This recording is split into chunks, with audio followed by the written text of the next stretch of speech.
जय श्री राधे। पूज्य श्री सद्गुरुदेव भगवान के चरणों में प्रणाम। परिवार के मुखिया श्री राधा बाबा पुस्तक से। पूज्य बाबा कहते हैं, मनुष्य को बड़ी से बड़ी वस्तु गंवाकर भी उसके बदले यदि भगवान का परिचय मिलता है तो कर लेना चाहिए। भगवान यदि मनुष्य का कुछ लेते हैं तो उसके बदले कुछ ऐसा दे देते हैं जो उसे अन्य किसी भी कीमत पर कभी मिल ही नहीं सकता था। लेने से पहले ही कोई बड़ी वस्तु देने की सोच लेते हैं। एक महात्मा ने लिखा है कि यदि मैं किसी से एक बूंद लेता हूँ तो उसके लिए पहले से मैं तालाब तैयार रखता हूँ कि खाओ पियो और स्नान भी कर लो। संतों के पास किसी प्रकार की वासना लेकर नहीं जाना चाहिए, इससे मनुष्य घाटे में रहता है। कह रघुपति सुनु भामिनी बाता, मानव एक भगति कर नाता।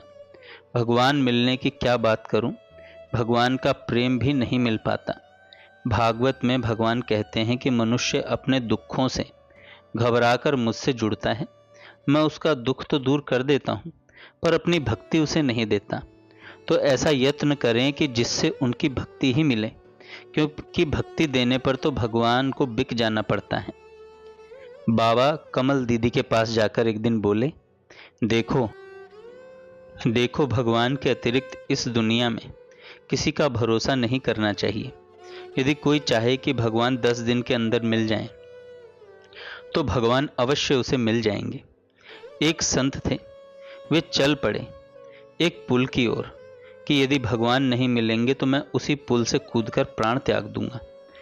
पुल पर ही एक व्यक्ति आया, साधारण सा, और संत से बातें करने लगा। बात करते करते शाम हो गई तो संत अपनी कुटी वापस चले आए। सोए तो स्वप्न में देखा कि भगवान उसी आदमी के वेश में आए और बोले कि तुम कूदने गए थे तो देखो मैं तुम्हारे पास आया था। तुमने यह तो नहीं कहा था कि किस रूप में आना है, मैं इस रूप में आया और तुमने मुझे पहचाना नहीं।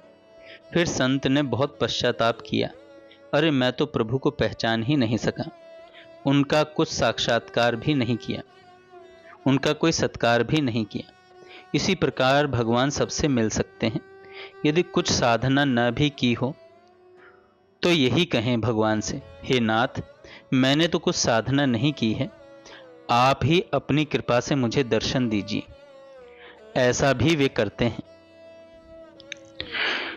आगे मल साहब से कुछ बात किए, फिर आगे बढ़े। मल साहब का सबसे छोटे पुत्र प्रसून से पूछा, प्रसून भगवान को देखा है? उसने कहा, नहीं बाबा। बाबा बोले, कैसे हैं भगवान? कौवा जैसे या तोता जैसे? चलो भाई, नहीं तो मिसिर कहेंगे नींद लागत है। अब तो 13 दिन बाद बोलना है, तभी बोलेंगे। वहां जाकर कह रहे थे कि हम कुछ बात घुमा फिराकर कहना चाहते हैं, पर जब लोग सुनना नहीं चाहते तो नहीं कहूंगा। उस दिन सभी लोग मिश्र जी पर खींच रहे थे। एक बार पूज्य बाबा ने सभी को 4 बातें बताई जिनका पालन हर साधक को करना चाहिए। पहला, यदि कर सकें तो चाहे कुछ भी हो जाए, झूठ मत बोलिए। सत्य की प्रतिष्ठा होने के बाद योग सूत्र का, सत्य की प्रतिष्ठा से तुम्हारी वाणी सत्य हो जाएगी, जो बोलोगे वही सत्य हो जाएगा।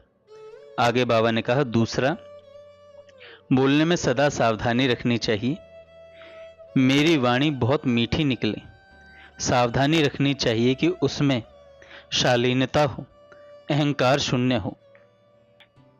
तीसरा बाबा ने कहा, अगर भोगने की वस्तु नारी है तो केवल एकमात्र अपनी विवाहित पत्नी है, बाकी सब स्त्रियां मां हैं।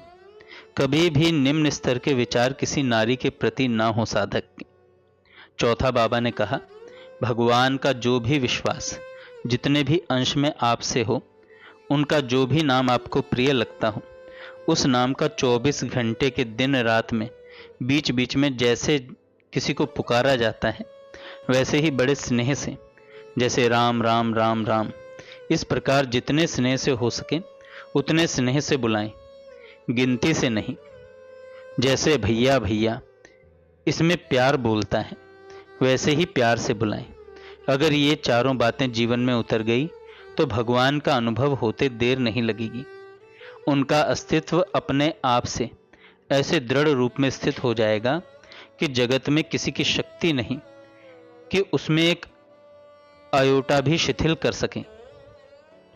जय श्री राधे।